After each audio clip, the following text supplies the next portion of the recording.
we got to go to one of our favorites, who is, I mean, laying it all on the line. Ladies and gentlemen, not a joke. Not a joke. Because he's an asshole. Dinesh D'Souza, ladies and gentlemen, who, as best, as much as I can warn these people, they all, for some odd reason, insist on wearing green on television or on their shows. And I don't know why you would do that. It's a mistake. Don't do it. Don't fucking do it. Do not. Don't wear green, especially if you're a Republican, because you're setting yourself up. It's a mistake. And nobody ever listens to me, and maybe they will eventually. There's going to be, at some point, it's just going to stop. They're all going to stop wearing green, and nobody's going to say a word, and it's all going to be because of my show. Ladies and gentlemen, I present to you Dinesh D'Souza in a video entitled My Analysis of the Midterm Results Thus Far. Notice it's loud. Okay. Change of background if you're watching the podcast as opposed to listening to it. No, I don't.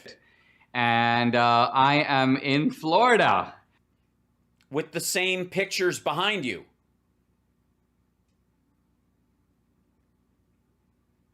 But I like your shirt. Now, I'm here to speak at an event tonight. Okay.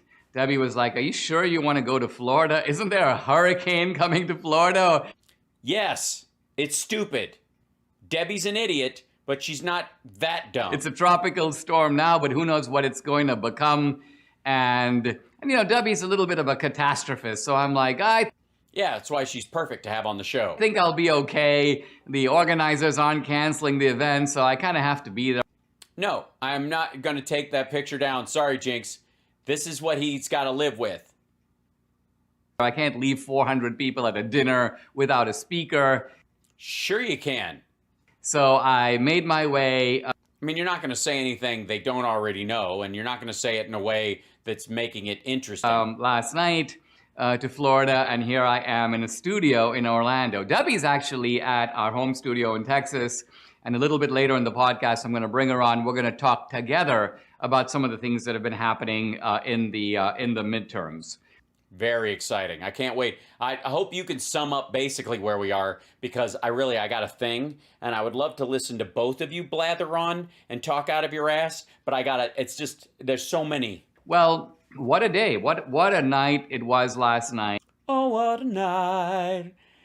Trump and his minions lost and got wiped out.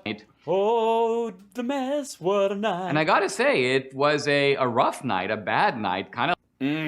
My favorite kind. Like this tropical storm, perhaps. Yes, that's a great analogy. Way to bring it home. Not a red wave, really. Nah, not at all, actually. But I would say some dark clouds in many ways, but dark clouds. Yeah, it's kind of like a tropical storm. With some silver linings. Now, that would be lightning, asshole. Now, I don't think this is something where we need to panic or we need to freak out. I think you should, though. It'd be a lot more entertaining. But what we do need to do is take a kind of sober, undisguised look at... Yeah, let's be serious about this. Come on. What's happening. Make sense of it, not just today, but in the days to come. Yes, I mean, a reckoning, I think, is the word you're looking for. And think hard about what is the way forward. I don't know if thinking hard will help you at all, because, I mean, you already think poorly. More effort's just going to make those shitty thoughts more intense. It won't fix them. Is the right model for conservatism, for the Republican Party? Yeah, that's when you want to make these decisions. Not last summer or in the spring when it could have mattered. And I think we're gonna be okay. Yeah, I agree. In a world of greatness, you guys are gonna be okay. Now, again, if you look at the tone of the media, it's very jubilant. Oh, the red wave. Well, unless you're watching Fox, Newsmax, OAN, RSBN, RAV, or Lindell TV. Wave has turned out, in which case, apoplectic. To be a dud. It's a red mirage. This is one of the phrases the never Trumpers are using. No, red mirage is not a reference to the red wave at all. The red mirage is that there were, because of people showing up on the day, and this is left over from 2020, that there would be more Republicans voting on the day, and if they counted the mail-in votes later, it would give people the illusion that they were ahead. Not related to the red wave at all. These are just, the only thing they have in common is the word red, and you're stupid. And the by the way, nice shirt. GOP is in serious trouble, and there is a grain of truth to it. I don't want to Truth. There is a grain of truth. Try to sugarcoat what I think was a bad result. But on the other hand, it was a bad result that Tastes sweet. that had some good parts to it. Yeah, some sugary parts. So let's start with Yeah, it was the super sugar crisp of shit. It's like shit. Super shit crisp. that. Let's start. Sorry. Oh, baby, come on. I'm Sugar Bear. Living my some sugar super shit crisp. Okay. My shit stays crispy in milk. With areas where we did I know that my Sugar Bear is very close to my Digital Underground. I came to the party to get naughty, get my rocks on, eat popcorn, listen to the pop song. pretty well. And let's start with the simple fact that In deference to his audience and Dan Bongholi. as of today, tomorrow, and January, of course, which is when power shifts, the No, it's not when power shifts. the Republican Party will have the House. So Not so fast, dummy. that is a very good thing. You know what? Get more excited.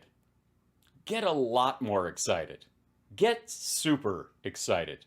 I was obviously hoping we would have the House by a bigger margin. It looks So was Kevin McCarthy. He was hoping that you'd have it by a margin at all. like it's going to be a pretty narrow margin. Quite narrow. Negatively narrow. Who knows? Just a handful of seats. Yes. Some of those seats are quite a handful. But having the House means that you control, and by you here I mean Kevin McCarthy, Yeah, he's the only person watching this except us. if he is elected as the Even if they manage to take it,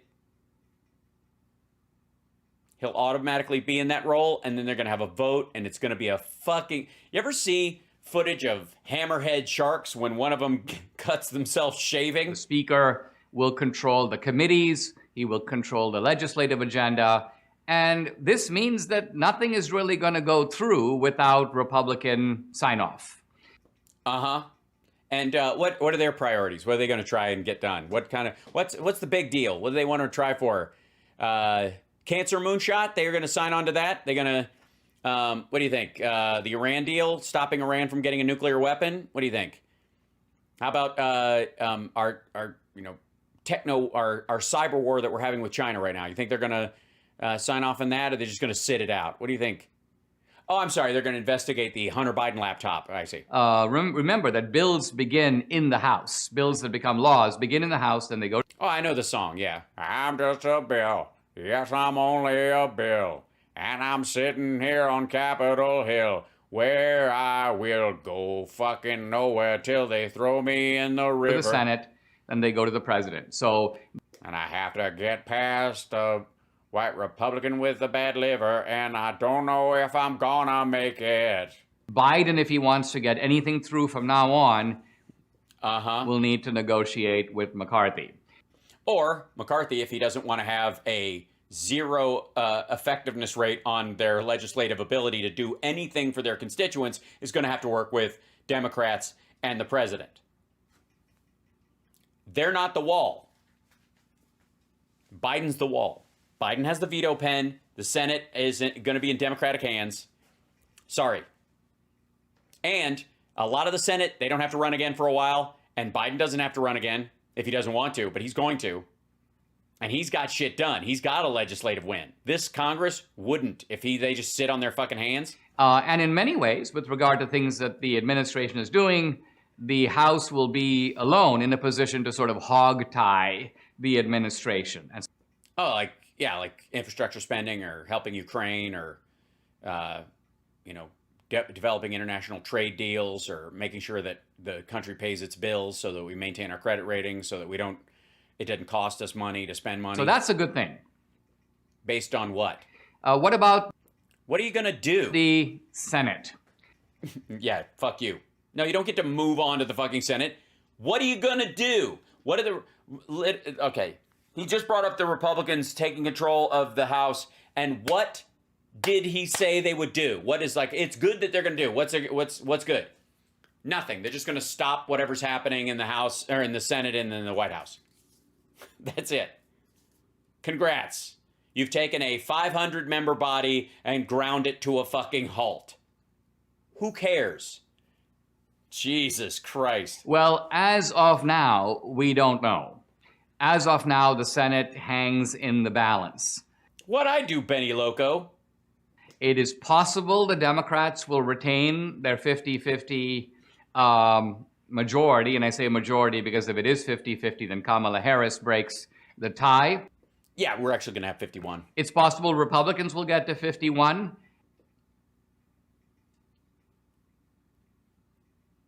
It's possible, although I think unlikely, that Democrats will get to 51. But see, this is not the scenario that we were hoping for. Really? That's weird. Kind of was the scenario I was hoping for as at least a baseline. We were actually hoping for, I think I told Debbie before the votes started coming in, I thought if we got 51, we were doing not so well. If we got 53, we were doing well. And if we got 55, this would be a great night. So you see right here. Yeah, that's because you huff your own farts, you lunatic.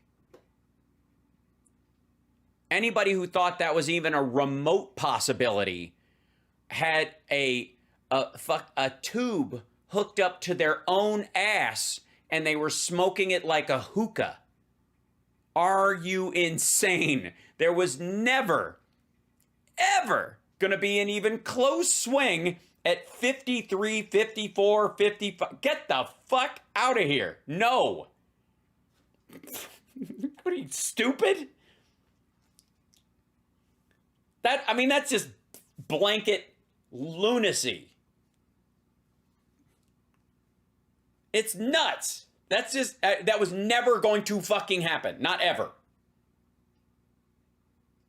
And the idea that you would even entertain it means you are so fucking deluded that, you're better off being on Flashpoint. At least you can blame it on the great spaghetti monster in the sky.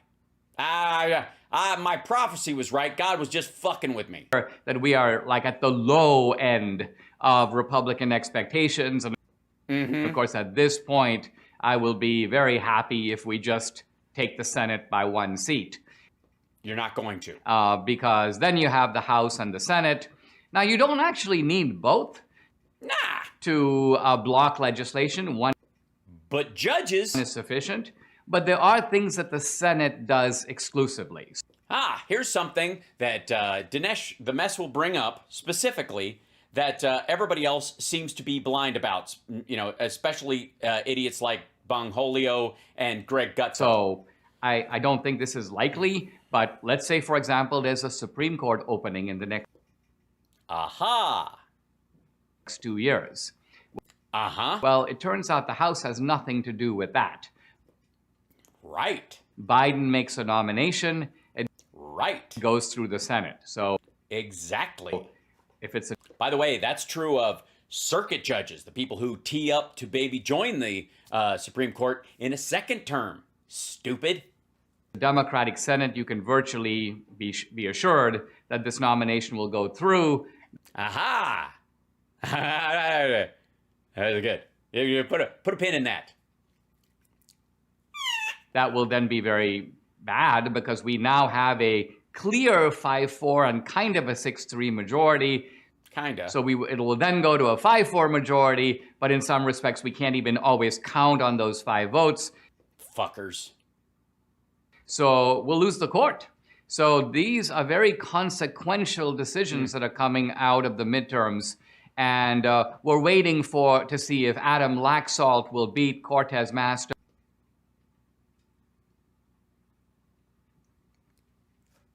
Folks, he won't. In Nevada, we also Nevada. All right. waiting to see if Blake Masters can pull it out against Mark Kelly in Arizona. Nope, folks. Not a joke. Nope. And it seems like Senate control hangs on the result of those 2 My left nut. races. And of course, the runoff in Georgia, the very likely runoff in Georgia between Herschel Walker and Raphael Warnock. That was a clip from the Holy shit, that's it. That he just bailed. Just fucking, and Warnock out. Where I sit here in West Palm Beach, Florida. Oh, hold on. Pause. Hi. It's Jeff Snyder. Jeff, where's Emil Kalinowski? God damn it. Am I the only one that cares? Emil, are you okay? All right. So that's Eurodollar University. That's where, one of my 9 main sources to get like my round table of diverse opinions about economic issues. So yeah. Mark Kelly's going to win. Cortez Masto is going to win. Mastro's going to win, and so is Warnock. Just telling you.